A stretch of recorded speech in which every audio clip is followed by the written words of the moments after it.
মেহেরবান খোদা, আজ নিশিতে নিদ্রা গিয়েছিলাম পালঙ্ক মাঝারে, হঠাৎ করে কে যেন এসে বলে গেল, হরি রবীন্দ্রনগরের নবাব অচিরে অচিরে হবে তোর মৃত্যু। না, একটি খুব আমি দেখলাম আমার একটা মাত্র পুত্র শিশু কামালকে মানুষ করতে পারলো না খোদা। এই তুমি কি করলে খোদা? এই তুমি কি করলে? আমি পারলাম না আমার একটা মাত্র শিশু পুত্র কামালকে মানুষের রূপে গঠন করতে। না না না, আমার মনে হয় আমি আর থাকতে পারবো না। ওই তো স্বর্গের দরজা দেখা যাচ্ছে, এই যেন হাত ছাড়ি দিয়ে হয়ে যাচ্ছে। না, এই সময়ে আমার প্রধান দরকার শিশু কামাল আর উজির সাহেব কোথায় বলবি?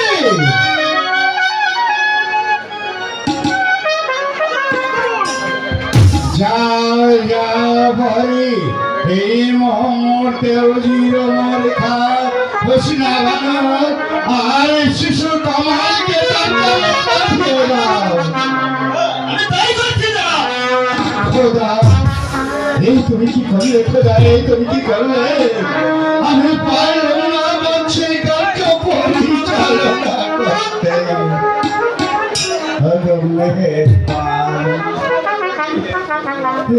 তুমি কি করলে খোদা? আপনি আমায় ডেকেছেন? হ্যাঁ বেগম হোসনা বানু, এসো এসো বাবা কামাল। শোনো বেগম, বলুন জাহাপানা। উজির সাহেব, আজ আমি নিদ্রা গিয়েছিলাম, হঠাৎ করে মস্ত বড় এক খোয়াব দেখলাম। খোয়াব দেখে আমার হারামের ঘুম হারাম হয়ে গেল। আমি ঝাঁকড়ে ধরে দেখলাম দরবার থরথর করে কাঁপছে। এই জাহাপানা, কি বলছেন আপনি? মসনদ কাঁপছে বেগম, মসনদ কাঁপছে। তাই তো আমি আর মনে হয় ধরাই থাকতে পারবো না, অচিরে চলে যেতে হবে আমাকে।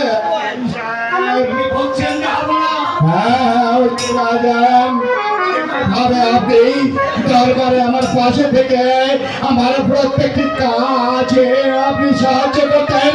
ঠিক আজ হতে আমি মারা যাবার পর শিশু কামাল হবে এই মহলের নবাব। তাই তো প্রত্যেকটি কাজে প্রত্যেকটি পদক্ষেপে আপনি কামালকে সাহায্য করবেন। দুঃখ রইল শুধু এইটুকু, আমার একটা মাত্র পুত্র শিশু কামালকে মস্তকে বসিয়ে ঘরে দেখে যেতে পারলাম না বেগম। জাহাপানা, এসব কি বলছেন আপনি? এই অল্প বয়সে আপনি আমাকে ছেড়ে চলে যাবেন জাহাপানা? এই কথা যে আমি ভাবতেও পারছি না। আমি ভাবতে পারছি না বেগম, আমি ভাবতে পারছি না এই অল্প বয়সে আমাকে যে পরে চলে যেতে হবে। এসো এসো বাবা কামাল, বসো বসো মসনদে। আমি আজ তো নয়ন ভরে দেখে যেতে চাই আমার পুত্র কামাল মসনদে বসেছে।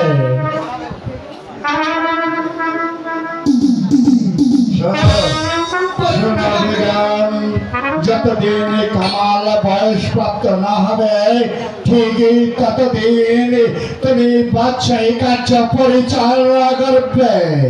কি বলছেন জাহাপানা? আমি সাধারণ নারী হয়ে আমি কি পারবো এই বিশাল রাজ্যকে পরিচালনা করতে? কেন পারবে না বেগম? তাকে দেখো, গোটা বিশ্বের মধ্যে বড় বড় রাষ্ট্র রয়েছে, যেমন ভারতের মধ্যে রয়েছে সুলতানা রাজিয়া, চাঁদি সুলতানা। তারা নারী হয়ে যদি বাদশাহী কার্য পরিচালনা করতে পারে, সেই নারী হয়ে কেন তুমি পারবে না বাদশাহী কার্য পরিচালনা করতে? জাহাপানা, আপনি আমাকে দোয়া করুন জাহাপানা। আপনি দোয়া করলে শুধু এই একটি রাজ্য কেন, আমি এই সমগ্র দুনিয়াটাকে পরিচালনা করতে পারবো। কি বলছেন জাহাপানা?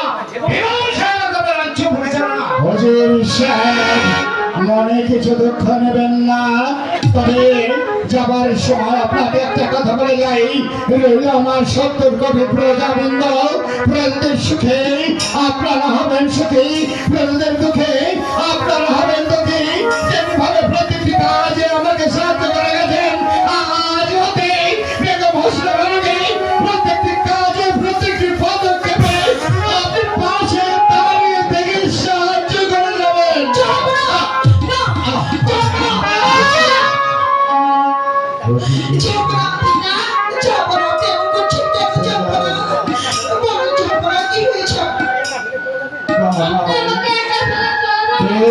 তুমি একা একা নাও বাপে, একা নাও যে রইল তোমার গর্ব ধারণী জননী, তাই তো রাজন বেগম আমি আর এই ধরার মধ্যে থাকতে পারছি না।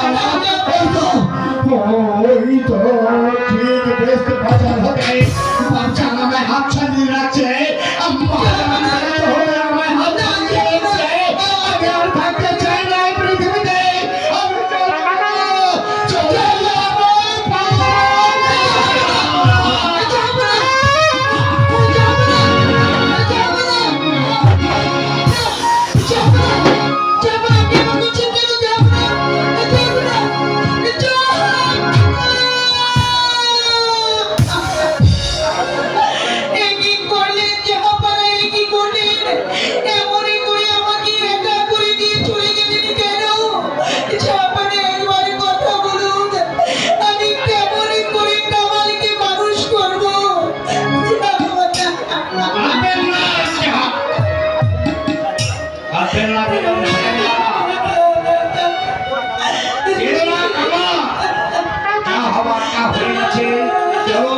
সবাই মিলে আমরা সরকারের ব্যবস্থা করি,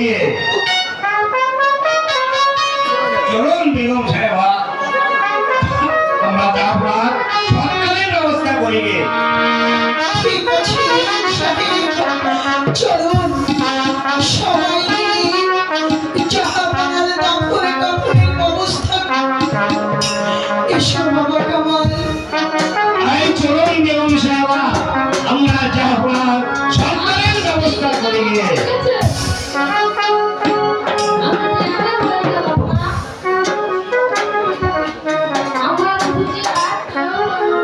কেন বাবা, আমি তো রয়েছি, আজ থেকে আমি তোমার মা, আজ থেকে আমি তোমার বাবা, আমি তোমাকে বুকে নিয়ে আগলে রাখবো।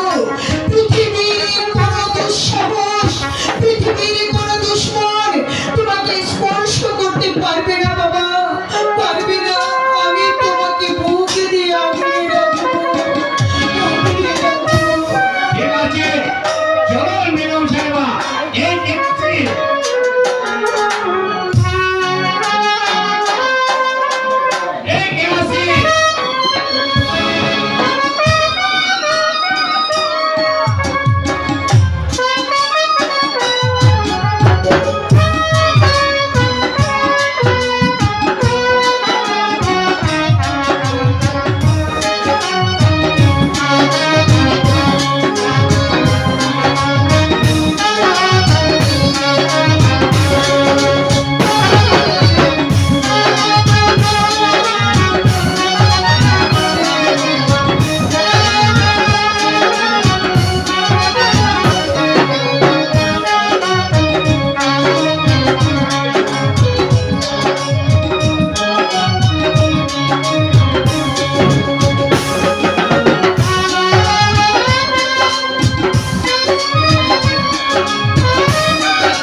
সাহেব রানীর অভিনয় সন্তুষ্ট হয়ে তাকে 100 টাকা দিয়ে দেওয়া করেছে।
স্বামী আমাকে একা ফেলে দিয়ে পরলোকে চলে গেল। এখন আমি এই অবুঝ শিশুকে কেমন করে মানুষ করব? তুমি আমাকে একটা বলে দাও খোদা, একটা উপায় বলে দাও। সর্বনাশ হয়ে গেছে বেগম সাহেবা, সর্বনাশ হয়ে গেছে। কি হয়েছে বাবা ইব্রাহিম? আপনি আপনি এখন শিশু কামালকে নিয়ে পালিয়ে যান, হয়তো ওরা এখানে এসে পড়বে। উকিল সাহেব আর সেনাপতি জাফরাইয়া আপনাদেরকে হত্যা করার চেষ্টা করতে বেগম সাহেবা। তাদের লাভ এদের লাভ অনেক বেগম সাহেবা। আপনাদেরকে হত্যা করতে পারলে উকিল সাহেব হবে এই নবাব আর জাফরের আধার ঘর প্রধান রোগী। বাবা ইব্রাহিম, আমি শত্রুর ভয়ে এই রাজ্য ছেড়ে, স্বামীর মসনদ ছেড়ে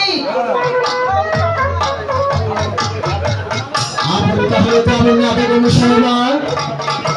তাহলে আপনি রূপনগরে শেষ সম্পর্ককে নষ্ট করে দিলেন। না না না, আমি ইব্রাহিম বেঁচে থাকতে তা কখনো হতে দেব না। আমি এই মুহূর্তেই শিশু কামালকে নিয়ে অনেককে দূরে পালিয়ে যাব। এসো ভাই ইব্রাহিম, তুমি আমার সঙ্গে এসো।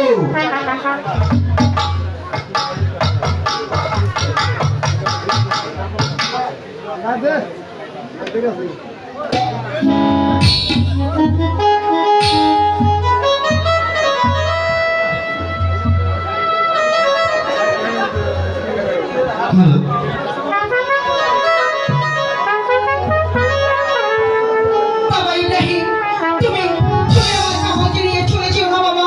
তুমি কি জানো না, আমার ছাড়া আমার যে আর কেউ নেই। আমি এই প্রাসাদে তাকে নিয়ে বেঁচে থাকবো। দোহাই লাগে বাবা ইব্রাহিম, তুমি আমার খবর শোনাকে নিয়ে যেও না। না বেগম মা, আজ আমি আর কোনো কথা বলবো না। আমি শিশু কামালকে রেখে দূরে চলে যাব। এই রাজ্য ছেড়ে অনেকে দূরে চলে যাব। বিদায় বেগম মা, বিদায় বিদায়। ইব্রাহিম, না নিয়ে যেও না। তুমি যেও না ইব্রাহিম।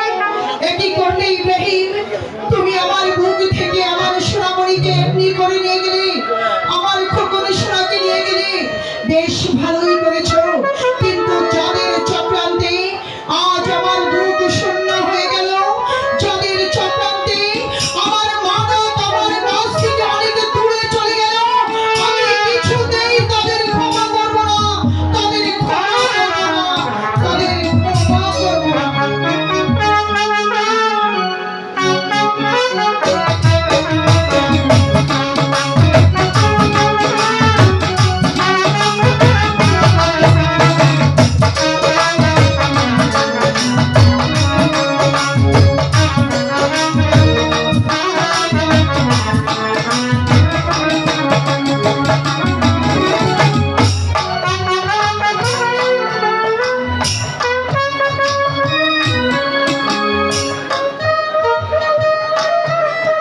হাই খোদা পাক পরওয়ারদিগার, আমার এই সংসারে পুত্র কন্যা কিছুই নেই। একা একা একঘেয়ে জীবন আমি কেমন করে কাটিয়ে যাব। এ মেহরবানি খোদা, তুমি আমার একটা বাড়ি ঠিক করে দাও খোদা। তুমি আমার একটা বাড়ি ঠিক করে দাও। ওই তো দেখা যাচ্ছে কত বাড়ি চাষার বাড়ি, কত বাড়ি চাষা কি বাড়িতে আছো? কত বাড়ি চাষা, কত বাড়ি চাষা কি বাড়িতে আছো? কে কে আমাকে কত বাড়ি বলে ডাকছে? আমি ইব্রাহিম। ইব্রাহিম? হ্যাঁ আমি ইব্রাহিম। আসুন বসুন। এই নিশিরাত্রি এই গরিবের বাড়িতে কেন এসেছে? বসতে আসিনি ভাই, আমি এসেছি আপনাকে একটি ভূত প্রদান করতে। আগে তুই নিজের সন্তানের মতো লালন পালন করবে, সে সে ছেলে চিরদিন তোমারই থাকবে। আপনি আপনি আমাকে ছেলে দান করবেন? এ যে বাড়ির পরম সৌভাগ্যের কথা। হ্যাঁ ভাই বদমালি, আমি তোমাকে ছেলে দান করবো। এই না, এই ছেলেটি আমি তোমাকে দিলাম। কিন্তু এই পরিচয় তুমি গোপন রাখবে। ওকে তুমি মানুষের মতো মানুষ করবে। ভাইয়া আমাকে ছেড়ে দিতে চলে যাবে? ভাই কামাল, আমি তোমাকে ছেড়ে চলে যাবো না।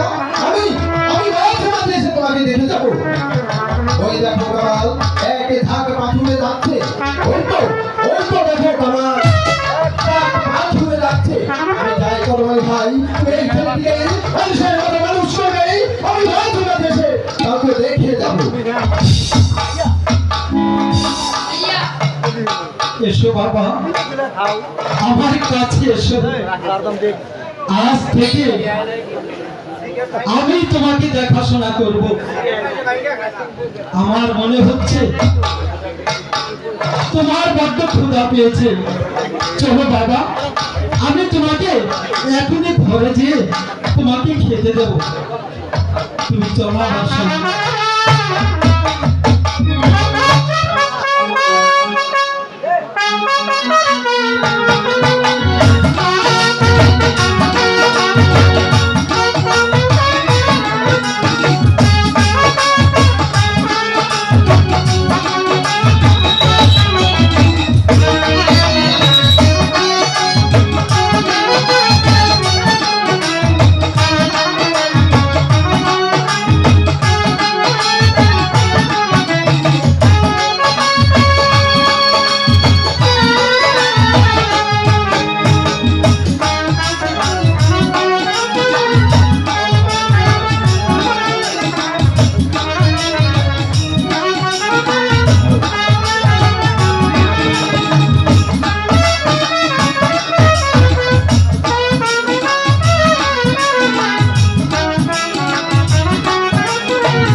কিসের যে কি হয়ে গেল জাফরানিকা, আমি না ভাবতেও পারছি না।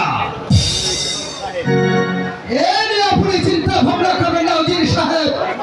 এই যেমনই করে হোক না কেন, ওই শয়তান দুটোকে পাহাড়ে অলিতে গলিতে যেখানে লুকোক না কেন, সেখান থেকে ধরে এনে আমি আপনার সম্মুখে দেব। এই জ্যান্ত, এই পাগল উজির সাহেব। জাফরানিকা যেভাবে হোক চলে বলে অথবা করে কৌশলে এই মশলা আমার চাই। মাস্টার আপনি পাবেন, কিন্তু উজির সাহেব একটু ধীরে আর আগে। ওই শয়তান বেগমকে আমি করব এই নির্মমভাবে হত্যা। তার তুমি পারবে না পুরালিখা। তার ভাগ্যে খোদা তার মৃত্যু লেখেনি। শত চেষ্টা করেও তোমরা তাকে মৃত্যুর কোলে শুয়ে দিতে পারবে না। আপনি কি বলতে চান বেগম সাহেবা? বলতে নয়, তোমাদের কাজের প্রতিদান দিতে এসেছি।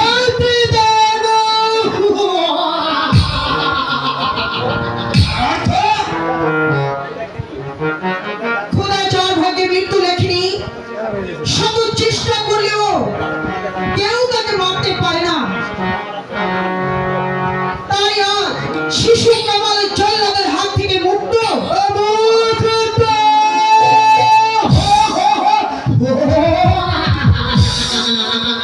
মুক্ত হয়ে পালিয়ে যাবে কোথায় বেগম সাহেবা?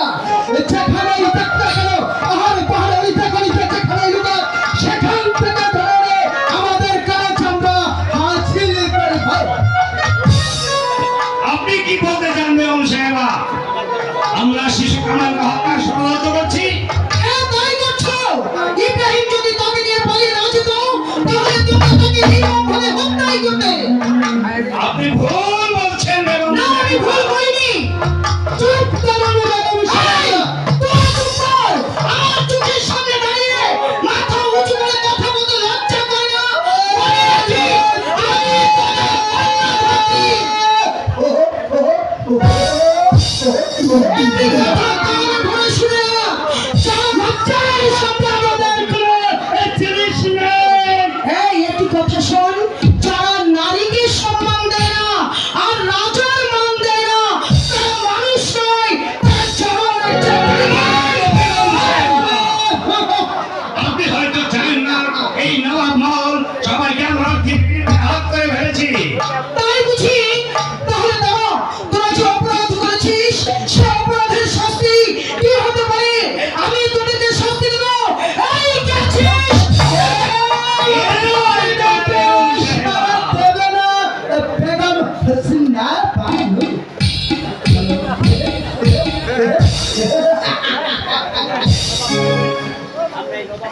আমরা এই নবাব মহলের সমস্ত কর্মচারীদেরকে হাত ধরে বিনিময়ে আমাদের করতলগত করে ফেলেছি। আর যদি বেগম সাহেবা তুমি সতর্ক থাকো, তাহলে তোমাকে এক ফোঁটা জল দেওয়ার জন্য এই দরবারে কেউ আসবে না। এই তোরা এতটা নিচে নেমে গেছিস যে ইসলাম ধর্ম গ্রহণ করে মুসলমান হয়ে পানি বাদ দিয়ে আর জল বলতে শুরু আপনি হয়তো জানেন না বেগম সাহেবা, আমরা বাংলাদেশের জন্য গ্রহণ করেছি আর আমাদের বাংলা ভাষায় পানিকে তাই বুঝি পানিকে জল বলে? তবে এই যে ধর্মটাকেও খেয়ে নিয়েছিস, তাই না? বেয়াদব কোথাকার, যার ধর্ম নেই, তার কোনো ঈমান নেই। বুঝেছি, নিজের ঈমানকে বিসর্জন দিয়েছিস, তাই না? বাজে কথা রাখুন। এখনো সময় আছে, আপনি আমাদের অধীনে চলাফেরা করেন, না হলে আপনার বন্দি করে আমরা নিচে করবে কারাগারে। কারাগারে থাকতেও আমার কোনো অসুবিধে নেই, তবু তোর মতো জামাতের অধীনে আমি কোনোদিন মাথা নত করবো না। আর একটি কথা যদি তুই বাঁচার চেষ্টা করিস, তাহলে চাপুকে গাড়িতে পিঠার এই দেখ, আমার মুখটা শুধু একজনই বন্ধ করতে পারছে, সে হলো আমার সৃষ্টিকর্তা। এই পৃথিবীর মাঝে আল্লাহ তাআলা আমাকে সৃষ্টি করছে বলবার জন্য। আমি বলবো আর তোরা শুনবি, এরাই স্রষ্টার সৃষ্টি। তোমার স্রষ্টার সৃষ্টিকে দেখি, তোমার সৃষ্টিকর্তা কি করে তোমাকে উদ্ধার করে। বন্দি করে বেগম সাহেবাকে আর নিয়ে যায় অন্ধকার কারাগারে। বেগম সাহেবাকে বেগম সাহেবাকে যদি বন্ধিত না করেন, তাহলে চাপ দিয়ে তার পিঠে ছাল তুলে দেব। বেশ, আমি তাই করছি।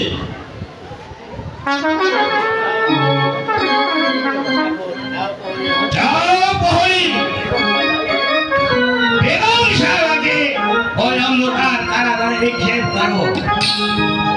আসুন বেগম সাহেবা। ঠিক আছে, আমি কারাগারে চলে যাচ্ছি। তবে কারাগারে আমি কাঁদতে কাঁদতে যাব না, আমি কারাগারে হাসতে হাসতে যাব। তার কারণ এমন কোনো লৌহ শৃঙ্খল সৃষ্টি হয়নি যাতে বেগম হোসনা বানুর হাত ধরে বন্দী করে রাখা যায়। আর এমন কোনো লৌহ কারাগার সৃষ্টি হয়নি যেখানে বেগম হোসনা বানুকে বন্দী করে রাখা যায়। মনে রাখিস, আমার বাবা ঠিকই ফিরে আসবে। সেদিন প্রত্যেকটা চাবুকের জবাব আমি ঠিক চাবুকেই নেব। তবে আমার নাম বেগম হোসনা। এই সুন্দর সুন্দর পাগলা বেগম হোসনা বানু। চলে যাও প্রহরী, নিয়ে যাও অন্ধকার কারাগারে। ওদের সাহেব বলুন না প্রহরী। যেমন করে হোক এই সিংহাসন আমাদের চাই। আমি ওটাই ভাবছি যে অপরাধীরা কেমন করে এই সিংহাসন আমরা লাভ করি। এ নিয়ে আপনি থাকবেন না জি সাহেব। ওই শয়তান দুটোকে নির্মমভাবে হত্যা করে, তারপর আমাদের বাচ্চা ছিনতাই করে, তারপরে করবে এই মসজিদে এই সাহেব। তাই সেরা বলে যা অপরাধীরা যতক্ষণ পর্যন্ত ওই শিশু কামাল আর বেগম হোসেন বানুকে হত্যা করতে না পারবো, ততক্ষণ পর্যন্ত আমার এই প্রাণে শান্তি নিয়ে আসবে। সেরা বলে যা অপরাধীরা জি রে সাহেব, আজকের মতো দরবার কাজে শেষ করি। এই চলো রে, আজকের মতো দরবার ত্যাগ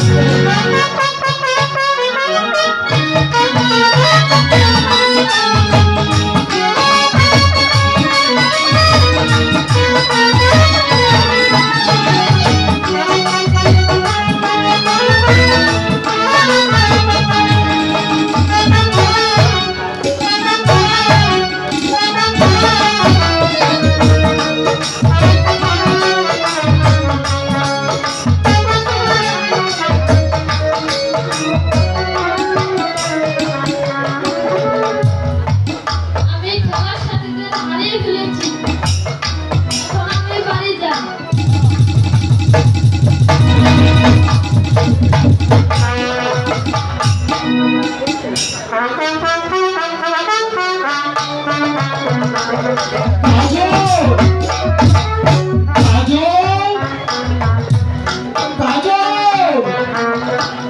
ছেলেটা যে কোথায় থাকে ওকে খুঁজে পাচ্ছি না। কাজল, কাজল, ছেলেটা গেল কোথায়? পিতা, পিতা, আপনি কেন রেখেছেন পিতা? এই তো এসে পেরেছি পিতা। বলুন কি হয়েছে পিতা? বাবা কাজল, বলুন। দেখতে দেখতে তুমি এখনো বড় হয়েছো, তাই তো আমি পিতা হিসাবে আমার একান্ত কর্তব্য তোমাকে স্কুলে ভর্তি করে দেওয়া। তোমাকে স্কুলে ভর্তি করে দিয়ে তোমাকে লেখাপড়া শিখিয়ে আমি তোমাকে মানুষের মতো মানুষ করতে চাই। বলো বাবা, তুমি আমার মনের আশা পূরণ করবে না বাবা? হ্যাঁ পিতা, আমার মন চায় লেখাপড়া করতে। আমি লেখাপড়া শিখে আমি মানুষের মতো মানুষ হতে চাই পিতা। চলো বাবা, আর বিলম্ব না করে আজই তোমাকে স্কুলে ভর্তি করাই। চলো পিতা।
মাঝে মাঝে মানে আবার কে বলে করে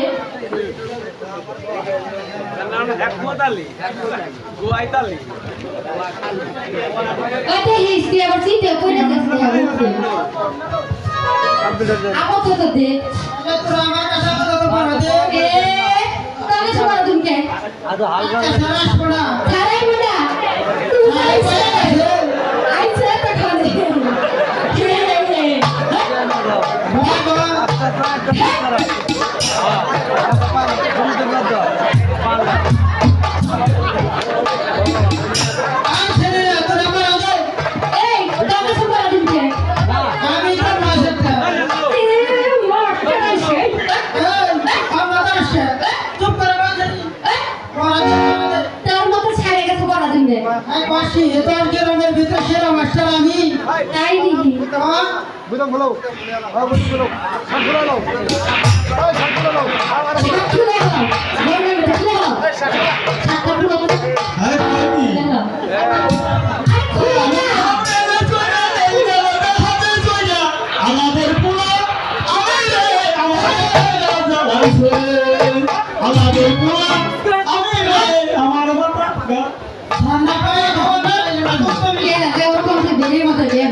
তুমি একটু কথা বলো তো।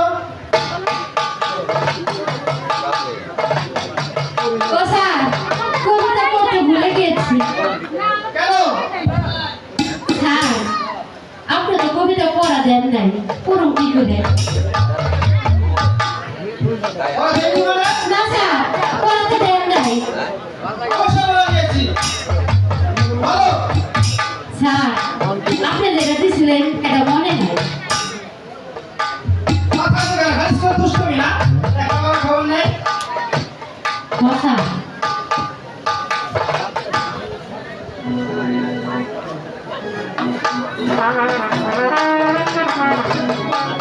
মাস্টার সাহেব কি স্কুলে আছেন মাস্টার সাহেব? হ্যাঁ, স্কুলে আছি। আসুন। বলুন, কি মনে করে স্কুলে এসেছেন? মাস্টার সাহেব আমি এসেছি আমার ছেলেকে আপনার স্কুলে ভর্তি করার জন্য। বেশ, ভালো কথা। আমার স্কুলে ভর্তি ফিস এবং মাসিক বেতন দিন। তাহলে আপনার ছেলেকে আমার স্কুলে ভর্তি করবো। আপনার স্কুলের ভর্তি ফিস এবং মাসিক বেতন কত টাকা? আমার স্কুলের ভর্তি ফিস 300 টাকা এবং মাসিক বেতন 200 টাকা। এই এত মোট টাকা? 800 টাকা দিলে চলবে। মাস্টার সাহেব আমি গরিব মানুষ, আমার কাছে এত টাকা নেই। আমি আপনাকে আমার কাজলের কাছে পরে পাঠিয়ে দেবো। বাকির কারবার এখানে নেই। টাকা ছাড়া তোমার ছেলেকে আমার স্কুলে ভর্তি করা হবে না। চলে যাও। মাস্টার সাহেব আমি গরিব মানুষ, আপনি দয়া করে আমার এই ছেলেটাকে আপনার স্কুলে ভর্তি করুন। আপনি যতই বলুন না কেন, বিনা পয়সায় এখানে লেখাপড়া হবে না। এখান থেকে বেরিয়ে যান।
চল বাপি চল।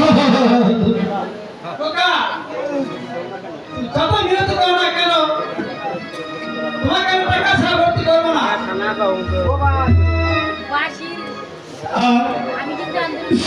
আমরা গরিব বলে আমাদের কি লেখাপড়ার মন চায় না? না, গরিবদের লেখাপড়া করার দরকার নেই। তোমরা মাটিতে কাজ করো আর পেট ভরে ভাত খাও, এটাই তোমাদের কাজ। ওরে বাবা কাজল না, গরিবদের লেখাপড়া শিখতে নেই। আমাদের টাকা পয়সা নেই বলে এই মাস্টার সাহেব তোকে স্কুলে ভর্তি করবে না। চল বাবা, আমরা এখান থেকে চলে যাই। তাই চলো পিতা, আমরা চলে যাই। দাঁড়াও যুবক। স্যার, এই ছেলেটিকে আপনি স্কুল থেকে তাড়িয়ে দেবেন না, তাকে আপনার স্কুলে ভর্তি করে নিন। গরিব হলেও সেও তো মানুষ, তারও তো মনে চায় লেখাপড়া শিখতে। এই বুঝলে না রেখা, গরিবদের লেখাপড়া হয় না, কারণ তারা রীতিমতো বেতন স্কুলের খরচ চালাতে পারে না, সেজন্যই গরিবদের লেখাপড়া প্রয়োজন হয় না। স্যার, বেতন এবং খরচ সবকিছু আমি দেব, একে আপনি ভর্তি করে নিন। এই নিন স্যার।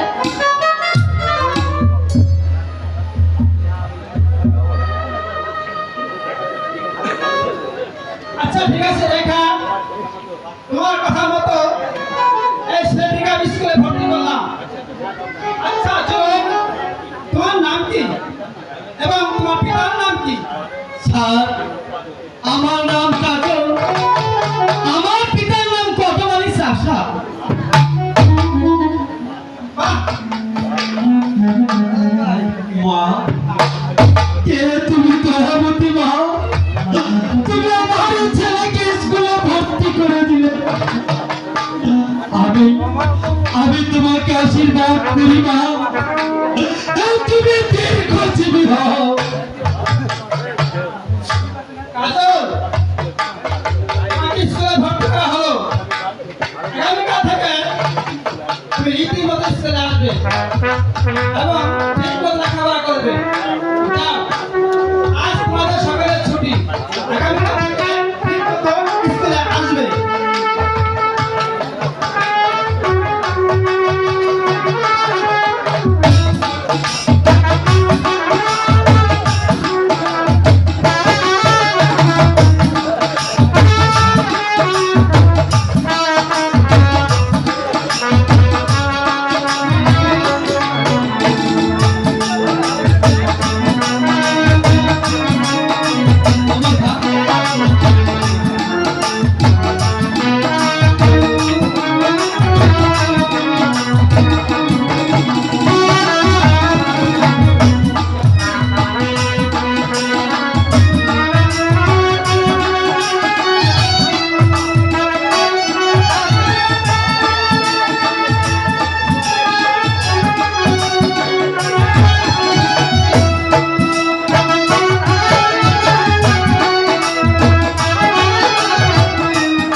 এখন আমি হলাম এই রূপ দাদনের নামা, আমার কথায় সমস্ত লোক ভাষা করে।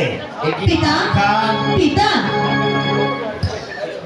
আমি আপনাকে কত জায়গায় খুঁজে এলাম, আর আপনি এখানে বসে আছেন। কেন করছো রেখা? কিসের প্রয়োজনে? পিতা, আমার শরীরটা বিশেষ ভালো লাগছে না, তাই তো আমি একটু ফুলবাগানে বেড়াতে যেতে চাই। আপনি আমাকে হাসি মুখে বিদায় দিন। এই সাত সকালে তুমি ফুল বাগানে যাবে কেমন করে? সকালবেলা পাতায় ফুল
তুমি ভোক্তা বাড়ি যাও, কিন্তু ফিরে এসো। ঠিক আছে পিতা, আমি তাড়াতাড়ি ফিরে আসবো। এবার তাহলে আমি আসি। ঠিক আছে? ঠিক আছে পিতা।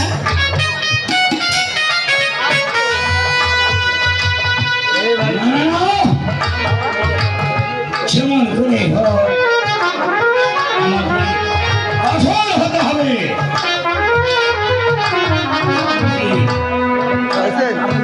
এমন দিকে রহস্য বানু, যেসব আমাকে যতক্ষণ পর্যন্ত হত্যা করতে না পারবো, ততক্ষণ পর্যন্ত আমার প্রাণের শান্তি ফিরে আসছে না।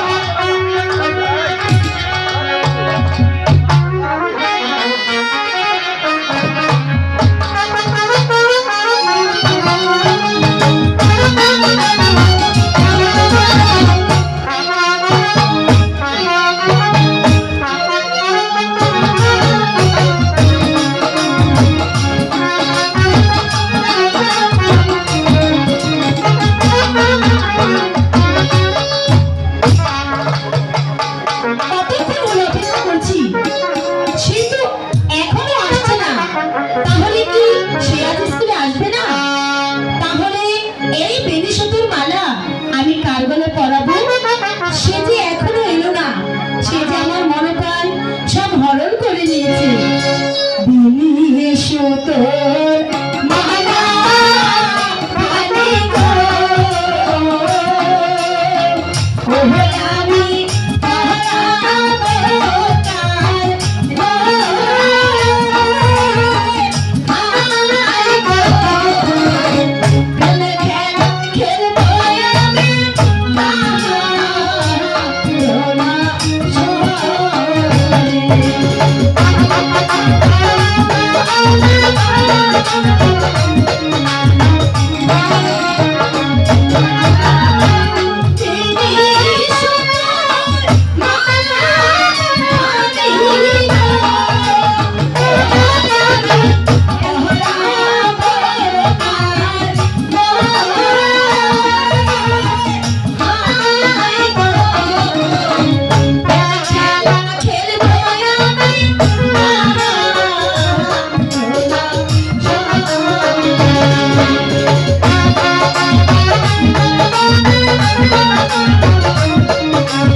তুই মনে করছিস তোকে আমি ধরতে পারবো না? একবার যদি ধরতে পারি তাহলে দেখবি কানা মাছি কি জ্বালা। শালা মদন, শালা মদন, শালা মদন, একবার যদি ধরতে পারি তাহলে বুঝবি কানা মাছি খেলার কি জ্বালা।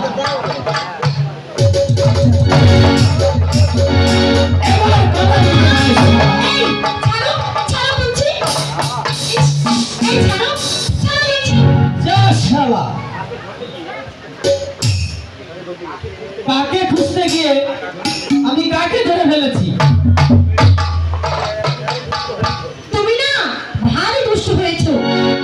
এখন যদি কেউ দেখে ফেলতো, আমার তাতে কি হয়তো? আমার তো চোখটা দায়ী ছিল। আহা, আমার তো ওই শালা মতো আমার চোখ বেঁধে দিয়ে বললো এবার আমায় ধরতো, তাই মডার্ন আমাকে ধরে ফেলেছি। যাকে মডার্নের মতন তুমি তো আমার একজন আপনজন। তোমার আপনজন হতে আমার বই গেছে। রাগ করছো কেন লেখা? তুমি যদি আমার আপনজন না হবে সেদিন কেন স্কুলে ভর্তি করে দিলে? এই, ছাড়ো তো আমাকে, যেতে দাও। ছাড়ো হাত, ছাড়ো সাহেব গো। ও সাহেব লজ্জা নাই তোমার, হাই গো। গলাতে কলসি বেঁধে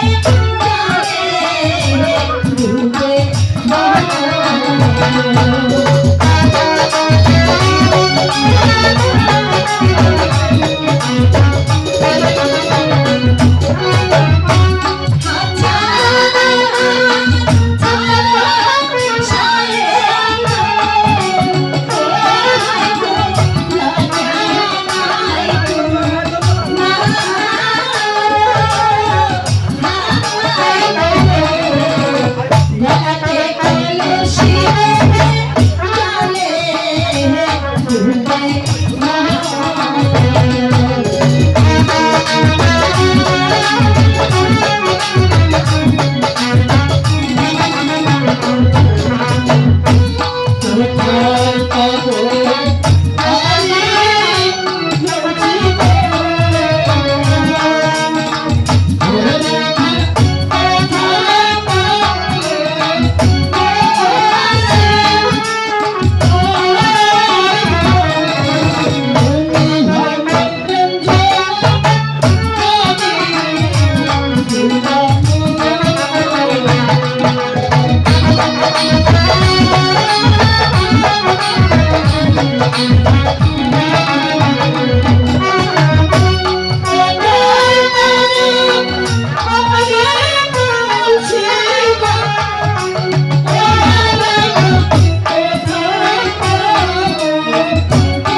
নেবে।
রেখা আর আজ থেকে তুমি আমার হৃদয়ের রেখা।